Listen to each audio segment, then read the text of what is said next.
ตกหนักจริงๆครับเพื่อนๆโอ้โหตกหนักแบบน่ากลัวเลยอะ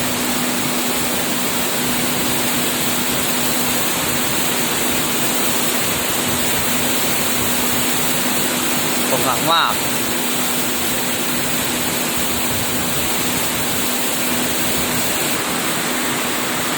โอ้โหลมโคตรแรงเลยครับ